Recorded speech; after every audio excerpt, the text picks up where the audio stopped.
Good morning, and welcome to the First Unitarian Society. My name is Ros Woodward. My pronouns are she, her. I'm a member of this congregation, and one of the ways I serve it is as a worship associate. Today, I'm joined by our Assistant Sabbatical Minister, Reverend Jim Foti, our co-senior minister, Reverend Kelly Asputh Jackson, and by the worship team of Drew Collins, Linda Warren, and Stephen Gregorius, as well as those volunteering as greeters, ushers, hospitality providers, lay ministers, and sound tech. And welcome to our guest musician, FUS member, Marilyn Chohaney. At First Unitarian Society, we question boldly, listen humbly, grow spiritually, act courageously, and love unapologetically. If you're visiting us today, welcome. We are very glad that you're with us, and if you'd like to have more information about First Unitarian Society, please stop by the welcome table, which you'll find in the Commons, across just behind the auditorium there. We hope you'll be able to stay and join us for the coffee hour immediately after the service, also in the Commons. For families with young children, the formal classes of our children's religious exploration are in recess for the summer. However, we continue to offer our message for all ages, and there's still childcare available for the very young children, and school-age children have the option of supervised play on our playground, along with opportunities for crafts and other activities. And of course, all ages of people are always welcome here in the auditorium throughout the service. For those connecting with us virtually today, we're glad you were with us as well, and we hope you'll be able to take a moment and watch the announcement slides after today's service to learn about upcoming programs and activities. And now, I invite you to join me in a moment of silence to center ourselves and bring ourselves fully into this time as we join together once again in community.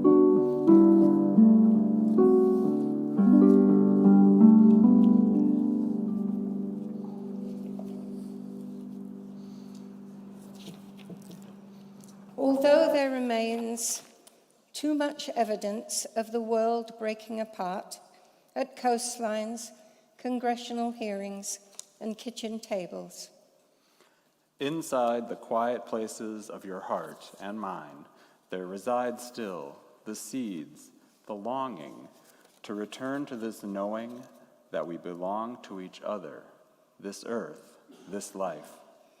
To remember ourselves and all of our lost pieces, beloved in ways that cannot be undone. To dwell here in this healing, this hope, this wholeness is our practice of resistance. Even in rage, we refuse to relinquish gratitude or joy. Come, let us worship together. I invite you to please rise in all the ways that we do and join me in the words for the kindling of our chalice flame. We ignite this flame, symbol of our faith, to beckon us into community, warm our hearts with love, and give us a light to follow as we carry our faith into action. We now invite you to take a moment and turn to greet those around you with signs of love and peace.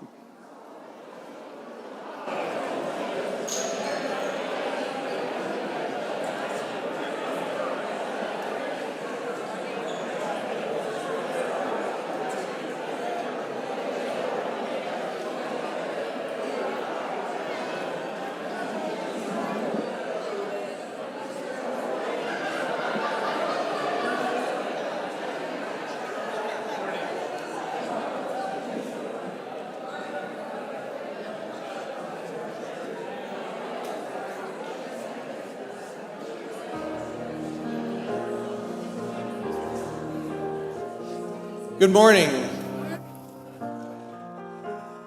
Let's sing our opening song together, hymn number 188, Come, Come, Whoever You Are.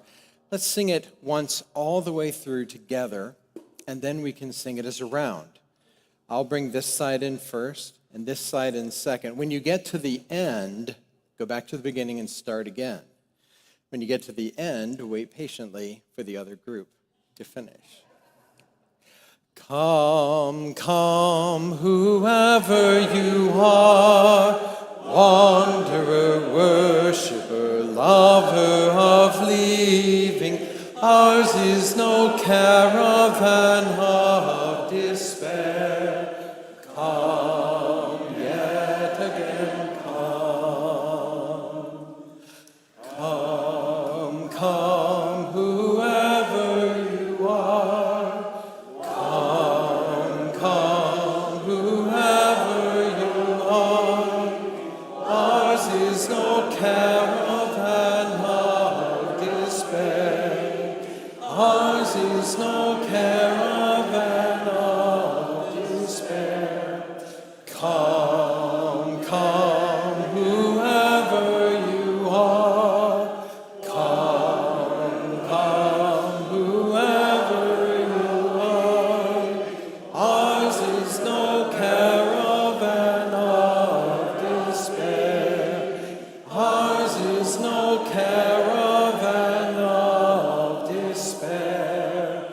Come, yet again come.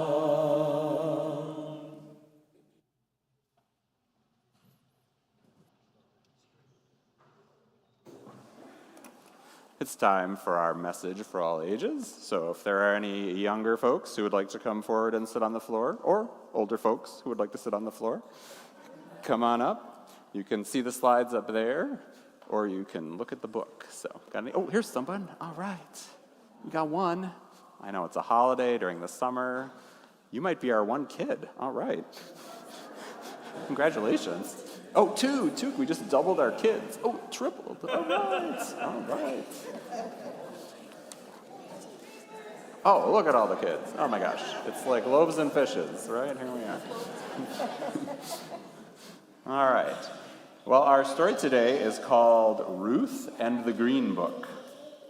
And I think this is a good story for this time of year because a lot of kids go on car trips with their families. Have you been on a car trip with your family this summer? Yeah. It's also a good story for today because we are talking about things like family and freedom. The story takes place in the 1950s, and I did shorten it just a little bit to fit it into our service today. It's told from the point of view of Ruth, the kid. It was a big day at our house when Daddy drove up in our very own car, a beautiful 1952 Buick.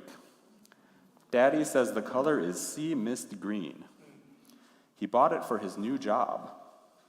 But first we planned to go on a trip to visit Grandma in Alabama. I'm excited to travel across the country, and Mom said I could take Brown Bear with me, even though I'm almost too old for him. As we drive out of Chicago, it feels funny to see the neighborhood disappear, and then the streets, and then the buildings. I love all the green grass, and the hills, and the trees. Daddy told us lots of stories about when he was a boy in Alabama, and he made us laugh. Eventually, we stopped and had a picnic lunch that Mama had packed. After driving for a long time, we stopped to fill up on gas. As Daddy was paying, Mama asked for the key to the restroom. But the man said we couldn't use the restrooms because they were for white people only. So Mama and I had to go into the woods. I was embarrassed, but Mama said the people who should be embarrassed were those gas station owners. When we stopped the car after dark, Mama said we were going to spend the night in a real hotel. We watched Daddy talking to the man behind the desk. Daddy was smiling and pointing to us, but the man shook his head and turned his back. Daddy came back out and slammed the door. He had never slammed the door before, so I knew he was mad. Mama gave me a look that said, "Ruth, just keep quiet." So that's what I did. Daddy and Mama kept driving into the night until they were too tired to go farther. When I woke in the morning, we were all curled up in the car. I was stiff and hungry. Mama gave us cold biscuits and jam for breakfast. She said we should sing to cheer ourselves up. We sang a lot that day. We had roadside picnics for lunch and dinner because all the restaurants had signs in the windows that said we couldn't eat there. I felt homesick for our Chicago neighborhood, and I hugged Brown Bear close all day. When we crossed into Tennessee, we went to the house of my dad's friend Eddie. Eddie was so happy to see us and gave me a big hug. His wife Alice cooked us a warm meal. Daddy and Eddie used to play in a band before they went off and fought in the war. They talked about how they traveled a lot back then and how they always had a hard time finding places to stay and eat. Daddy shook his head because serving in the war hadn't changed things. Bear and I were happy to sleep in a real bed with a real pillow. The next day, I heard Eddie talking quietly to Mama and Daddy. Eddie warned them about what was ahead, someone called Jim Crow. I heard Eddie tell them that it was only going to get worse for us, maybe even dangerous, as we went farther south. Then Eddie saw me listening and picked me up and told me not to worry. He said that I should look out for Esso gas stations along the road because the people there would be nice to us. In the car, I asked Daddy who Jim Crow was, and he explained that Jim Crow was not a person, but a bunch of ugly laws forbidding blacks and whites from mixing in any way. It hurt my feelings to be so unwelcome, but Mama reminded me that my job that day was to look for an Esso gas station. I spotted an Esso gas station near the Georgia border. Daddy filled the car up and asked the man if he knew where we could sleep for the night. The man showed us a pamphlet called the Negro Motorist Green Book. He explained that this book was started by a mailman, Mr. Victor H. Green, to help black people who are traveling. It lists places in lots of states where we would be welcome to sleep, eat, and shop, plus all kinds of other information. Daddy bought our very own copy for 75 cents. Mama read about a place nearby called a tourist home where we could stay for the night. Then Mama gave me the green book and said I was in charge of keeping it. I couldn't stop reading it. At the tourist home, Mrs. Melody gave us a big smile. It was like coming home, and she wouldn't even let Daddy pay her. She said she welcomed Negro travelers because it was right to help each other out. I'm going to do the same one day. The next morning, I hated to say goodbye to Mrs. Melody, but we wanted to be at Grandma's house by evening.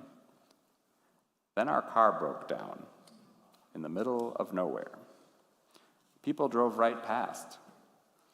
I felt empty in the pit of my stomach, but Mama said not to worry, we could figure this out. She had me look in the green book to find a place to fix our car. And I did. Daddy gave me a big hug and walked into town to find the garage that would help us. By the time we got the car fixed, it was too late to reach Grandma's house that day, so I looked in the green book and picked out an inn. It was a big house with lots of rooms. Most of the people there were businessmen traveling for their jobs. We met a salesman named Jason, and his funny stories made Mama laugh so hard. For the first time since we left home, we were really happy. I met a little boy who was traveling with his mother. It was the first time he ever left home.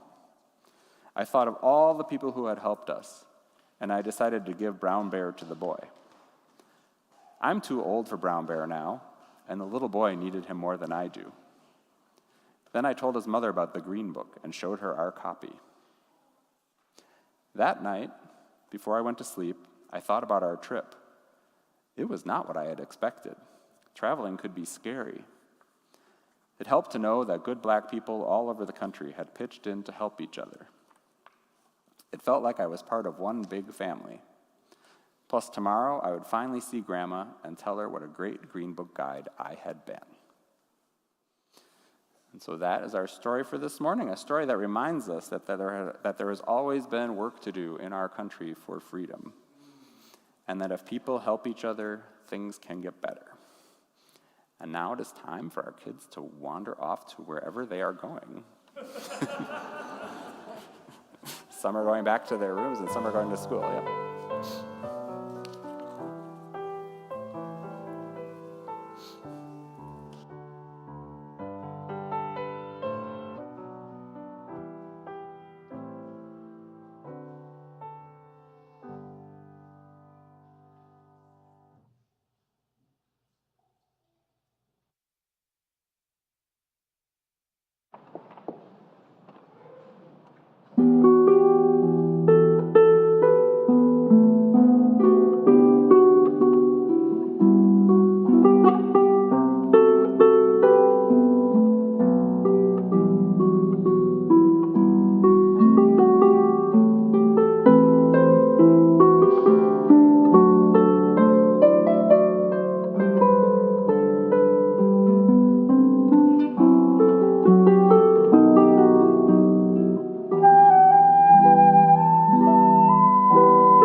It takes many different moments strung together to make a journey. Even the short ones can have struggles and challenges. Times when we speed on forward, and times when we dawdle after. Times to notice, times to remember, times to leave behind, and times to rest. Those can be quite lovely, but in a busy world, we don't always take the opportunity to quiet our bodies and our thoughts all at once, even when we really need to. So now, to encourage and support each other in our own personal practice of respite and pause, let us spend this moment together, resting in reverent quiet.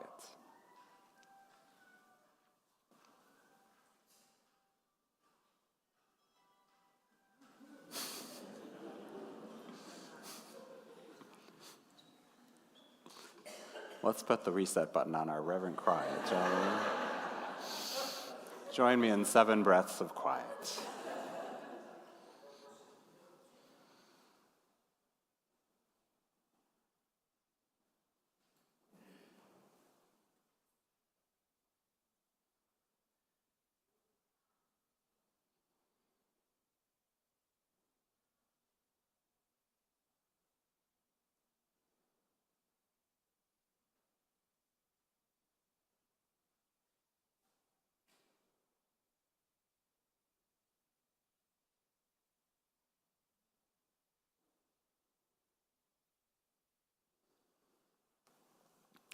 Amen. At the beginning of the COVID-19 pandemic, a friend of mine encouraged the people in her life to start keeping a journal. Write it down, she said. We're living through extraordinary times. You'll want to take notes. I listened to my friend. As a history major and a former journalist, I'd had a lifelong interest in the stories of ordinary people living through extraordinary times. In the early days of this pandemic, I remember reading news clippings about the influenza pandemic of 1918. And as I looked at the figures in the black and white photos, I found myself thinking, we're those people now. We're those people now. Ordinary people caught up in events much larger than ourselves, caught in a story not of our own making, with history being written in real time and great unknowns ahead. I followed my friend's advice and I wrote about it. Not perfect, not edited, just first drafts to get it all down and to get some of the endless thoughts out of my head. I wound up journaling a couple 100,000 words. I didn't write as regularly as I'd hoped, especially once the world began to reopen. But I treasure what I have, and I'm grateful that words can take me back to a certain place in time, so I might revisit it, and think about it. Think about where we've been, and understand it all anew.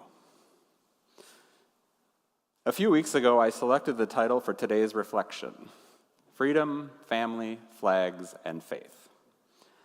I figured 4th of July week would be a good time to talk about democracy and its symbols and what our deepest beliefs and values call us to do.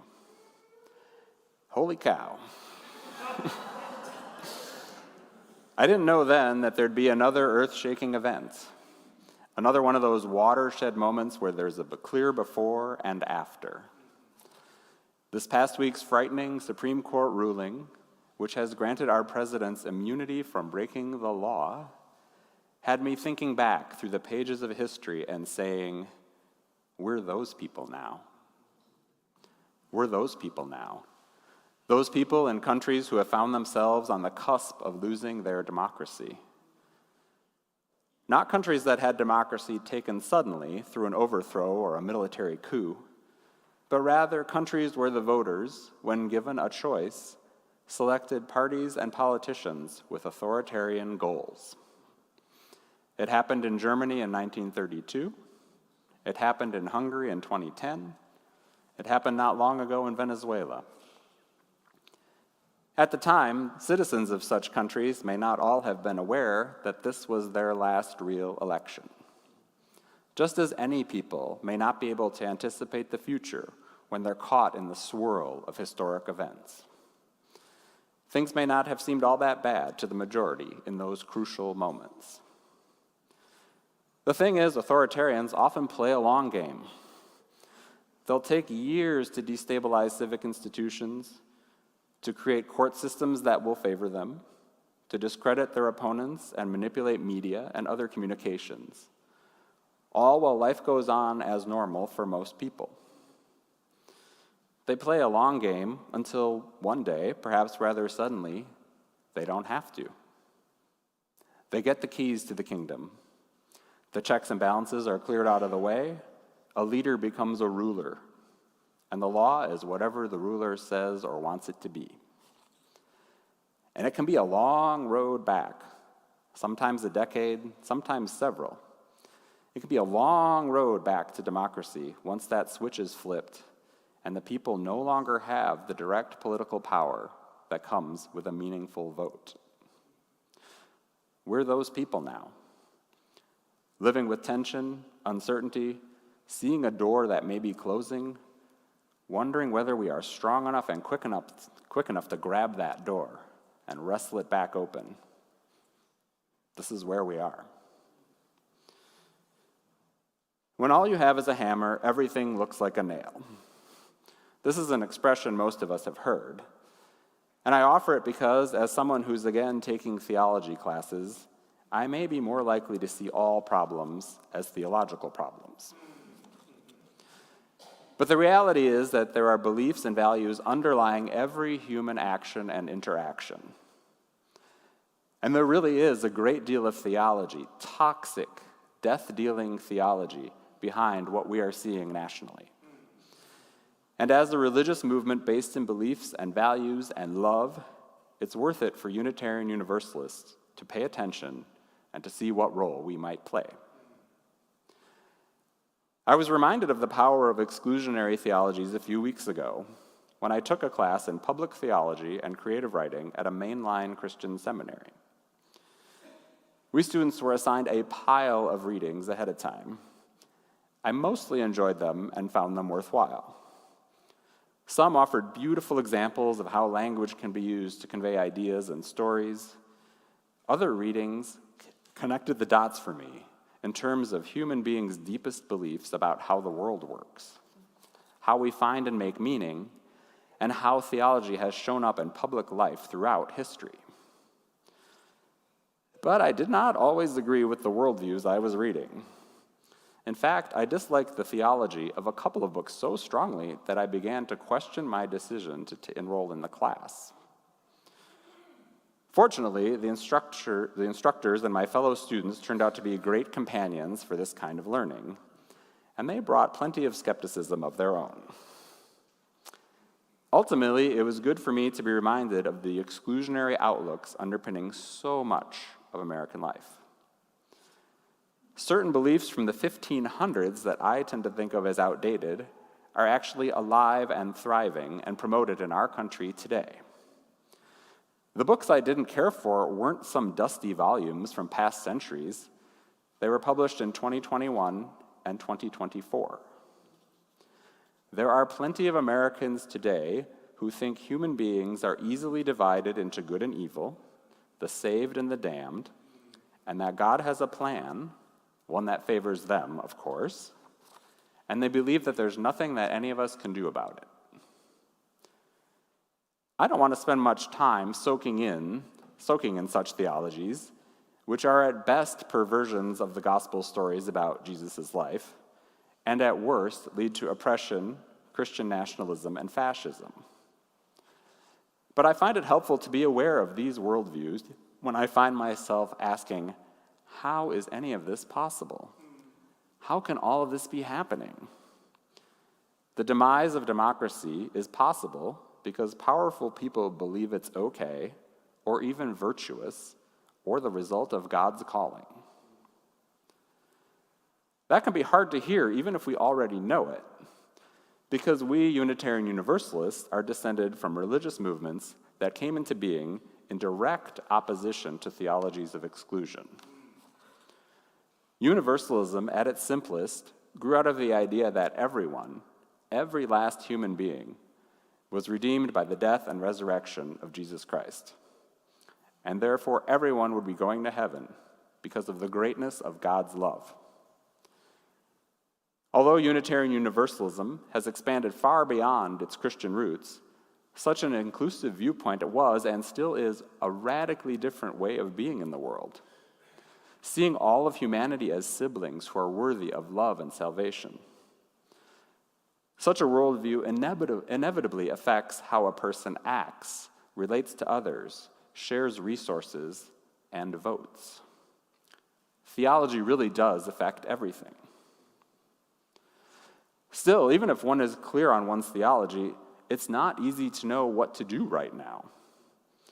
It is new territory. It's not new in a historical sense because the sweep of human history is dominated by tyrants, and many kinds of Americans have long lived with oppressions. But it's new for us as a whole country to be experiencing. Even those of us who feel secure in our beliefs, who feel grounded in our deepest values, who put love at the center of our communities and our lives, it's still challenging right now to know whom and what to put our faith in, to know how to uphold true freedom. One shift, even in the last few weeks, is that awareness of what's at risk seems broader than it has ever been. 8 years ago, I felt like a voice in the wilderness, or maybe one voice in a very small chorus in the wilderness, whenever I spoke about authoritarianism and the grave risks it posed. That certainly has changed, with more everyday Americans than ever talking about what's at stake, talking about how democracy and the rule of law are on the line. It's a much bigger, louder chorus now, a more powerful collection of voices. But even a growing chorus can't just sing the blues, even in dire times. Wearing out people of goodwill and fostering a climate of demoralization are key tactics from the authoritarian playbook, and we must resist them. Lament and critique have their place and are indeed important to surviving and to bringing about change. As James Baldwin famously said, "I love America more than any other country in the world, and, exactly for this reason, I insist on the right to criticize her perpetually."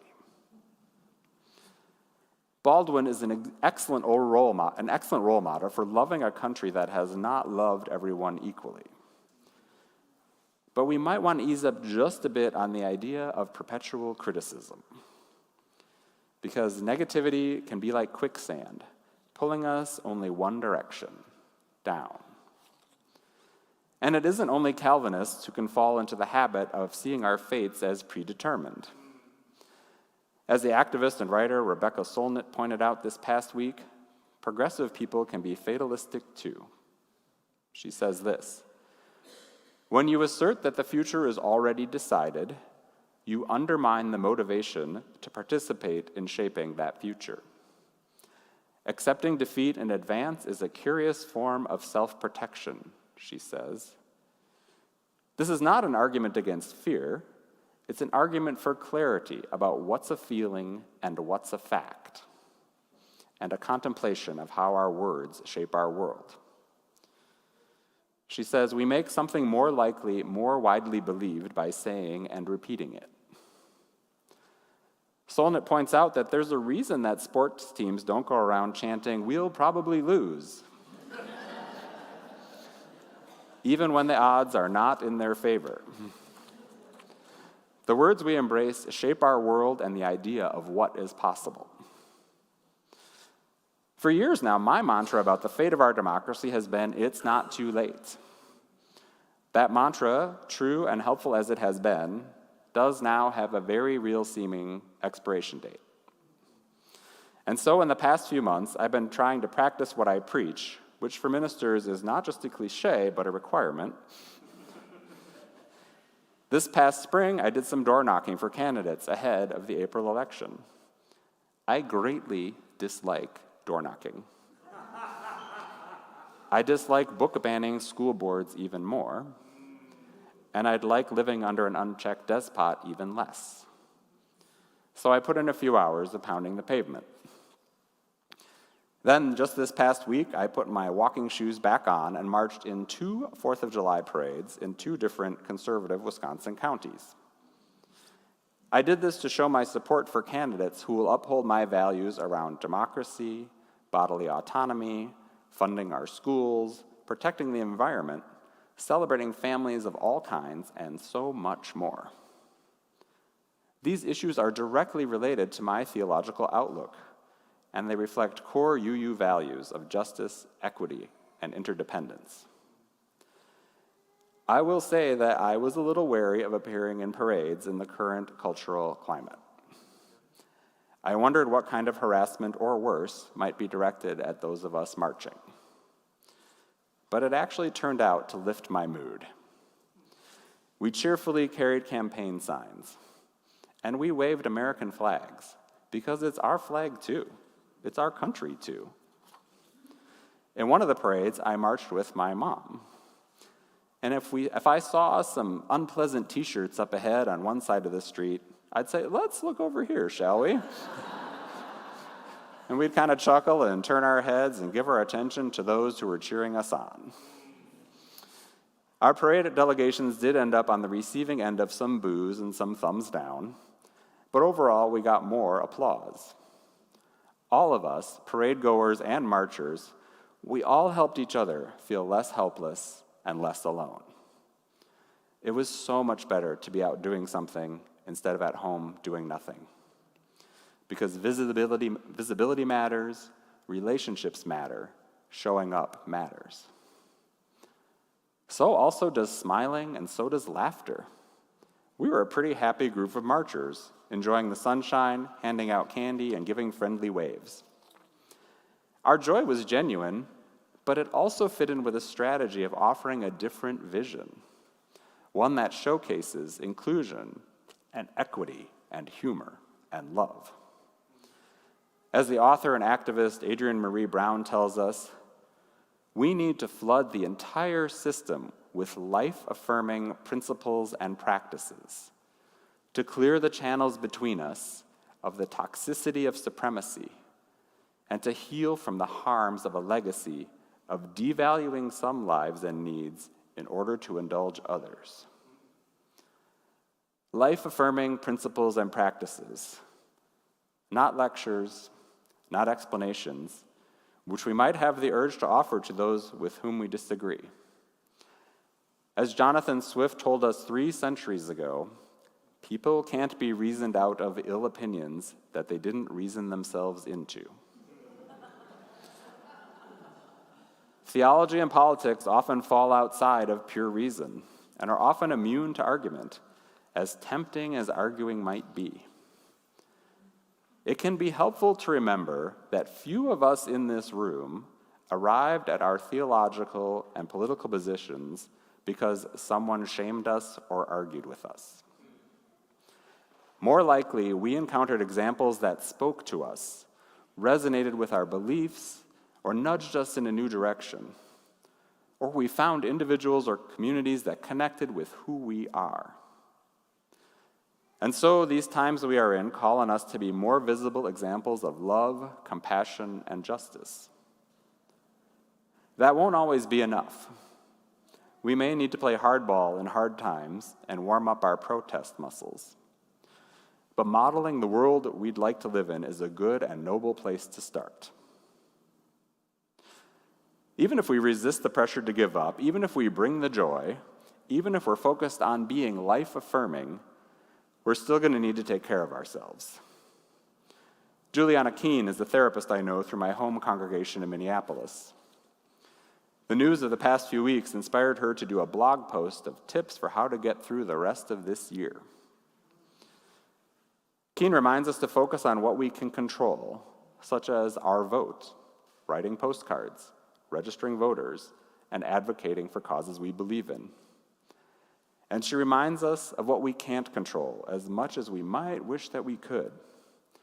Things like the future of the country, specific electoral outcomes, or the media's focus on sensationalism.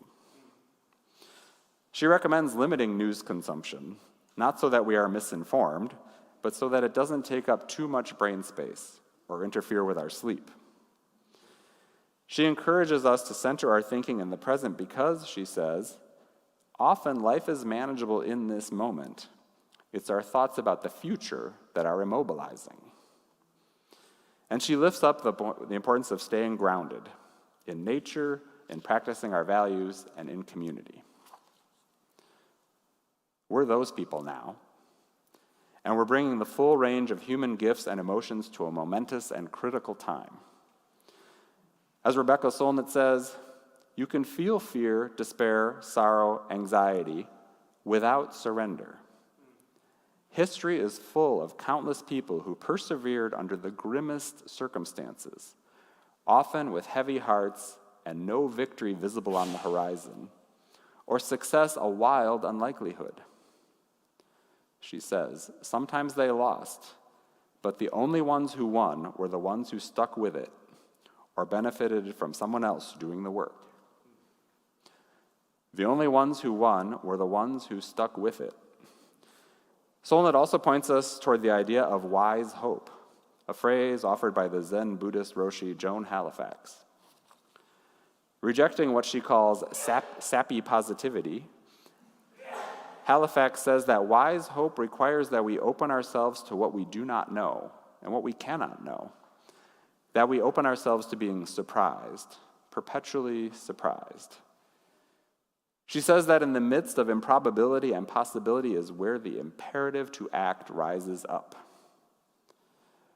Wise hope is not seeing things unrealistically, but rather seeing things as they are, including the truth of impermanence, as well as the truth of suffering, both its existence and the possibility of its transformation.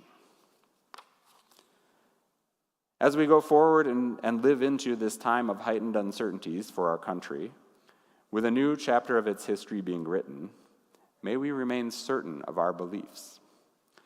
May we remain steadfast in our commitments and rooted in our communities of care. May we remember to distinguish between fear and fact. And may we be open to the idea of good outcomes and good surprises.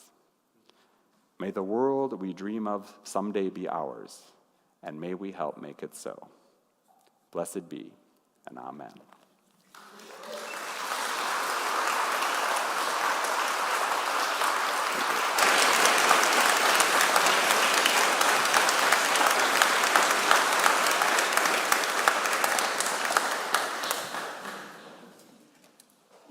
And now, you really are tall, aren't you? And now let's rise in solidarity with one another and all those who agree with everything Jim just said and sing together our hymn, number 159, This Is My Song.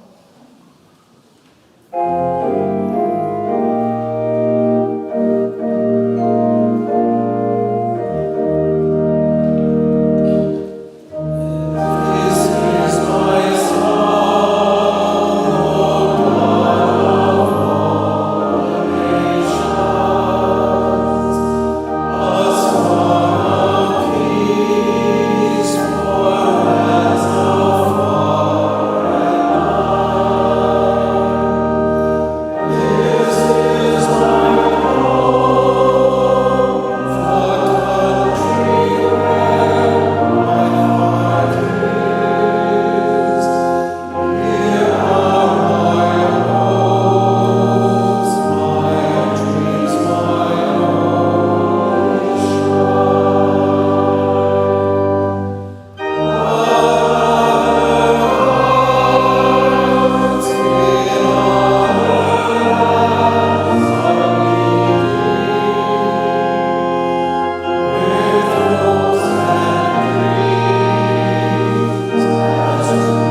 I invite you into this time of giving and receiving, where we give freely and generously to this offering which supports the ongoing work of this community.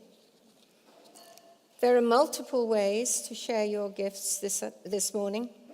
Baskets are now being passed here in the auditorium for cash or checks, or as you'll see on the screen, you can donate directly to our website, fusmadison.org. You'll find our text to give information there as well. We thank you for your generosity and your faith in this life we create together.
Thank you both so much for that beautiful music.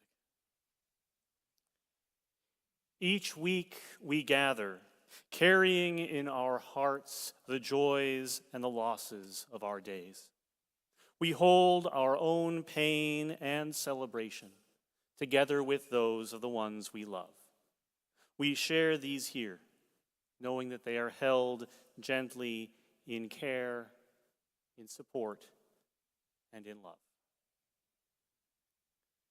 We light a candle to celebrate the life and to mourn the death of John Eichensauer, husband of Gloria Eichensauer, who died this past week.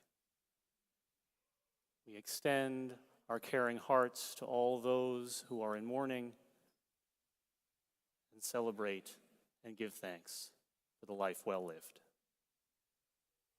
One of us asks that we light a candle today for all those who are incarcerated at this time, anywhere and everywhere on earth. We light a candle for all those who feel isolated by grief, by chronic pain, by mental illness, and all others who are alone and lonely. To you we extend our compassionate hearts. We light a candle of ongoing lament for the violence which plagues our world. Fervently we yearn for peace here at home and around the globe. And we light the final candle for all those joys and sorrows, hopes and dreams that remain unspoken in the silent sanctuaries of our hearts. I invite you now to turn with me both inward and outward as we enter together into an attitude of meditation and of prayer with these poetic words from my colleague Sheldon Bennett. O deep mystery of our lives, voice in our hearts and light in our minds, in the joyful freedom of our fellowship, we are here together as adventurers called forth in spirit. Human beings moving, yearning, questing, pushing the limits of our lives outwards to what is more loving and just, more beautiful and true. Here in this meeting house, this place made holy by the memories, the aspirations, the purposes and ideals of those before us, we would be inspired by their example. These were workers of vision. These were people of spirit. We here today are also people of spirit. We too are struck in awe before the great mystery of the cosmos. We too are powerfully moved by a deep concern for our world and care for one another. The Spirit moves also in us as a free religious community joined in a common covenant of aspiration, commitment, and hope. May ours be a faith that is more than just beautiful words and high ideals. May ours be a faith of vitality and commitment, a faith that burns in our hearts and blazes in our minds. May ours be a faith that shines to the world as the light of deeds and the witness of actions. O source and spirit of our lives, may we respond boldly to your call to adventure, for justice, for love, and for joy. Amen. There is love holding us. There is love holding all that we love. There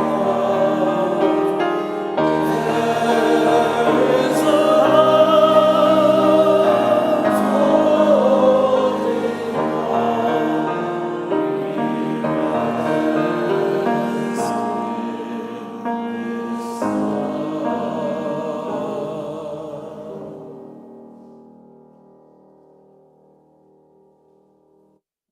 So now, as this service draws to a close, but before we sing our final hymn, let us take a moment together to acknowledge an important milestone. Today is Reverend Jim's last service with us as our assistant sabbatical minister. While Kelly Crocker's sabbatical comes to a close at the end of this month, Reverend Jim's time with us, at least in the capacity that he has held these last several months, note how carefully I'm keeping the door open for you to come back sometime soon, that is completing today. So Jim, on behalf of both myself and our congregation, I want to thank you for your service during this time. You have preached, and you have taught, offered us your good humor, your listening ear, and your wise and insightful counsel. I have greatly enjoyed and deeply benefited from you as a thought partner. And you have provided our whole community with an open-hearted stability during times that, it must be said, have not always been easy. As I said a little bit less than 6 months ago, during the ceremony that welcomed you and sent Kelly forth on her sabbatical, every change holds loss, and every change also holds possibility. As your temporary role among us comes to a close, there is a loss in that change. And there is also much to be grateful for. So thank you for the possibilities that you have brought to us, Jim.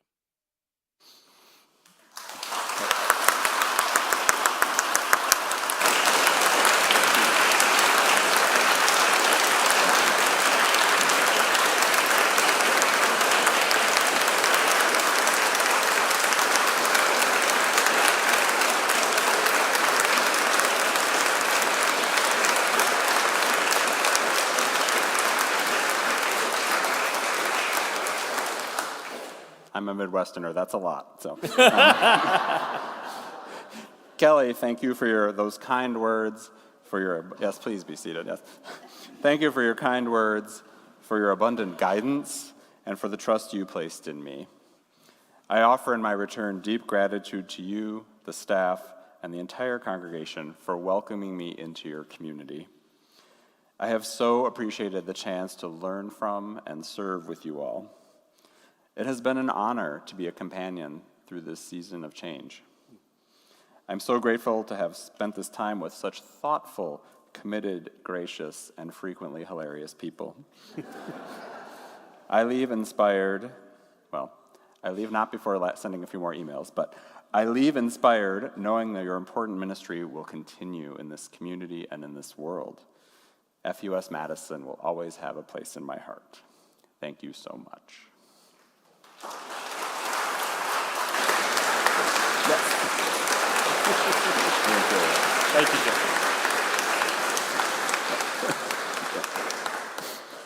Now let's rise in body, endurance, spirit, and sing Jim on his way with the joy and energy he has brought to us with The Fire of Commitment, number 1028.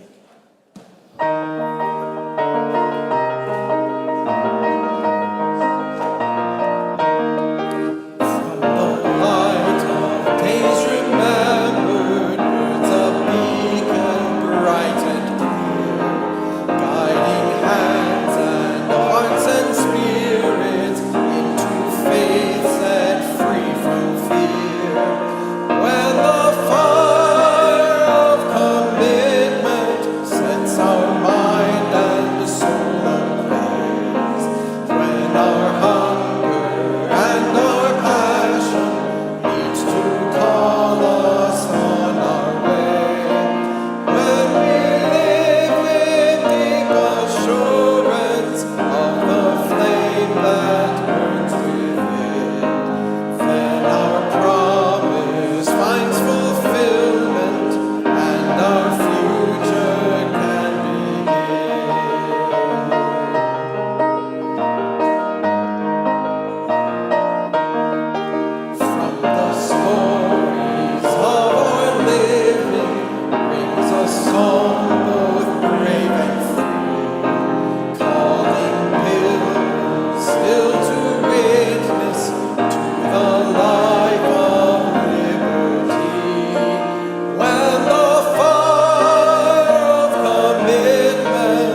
go in peace. Speak the truth. Give thanks each day. Respect the earth and its creatures, for they are alive like you. Care for your body. It is a wondrous gift. Live simply. Be of service. Be guided by your faith and not your fear. Go lightly on your path and walk in a sacred manner. Blessed be, go in peace, and please be at rest for the postlude.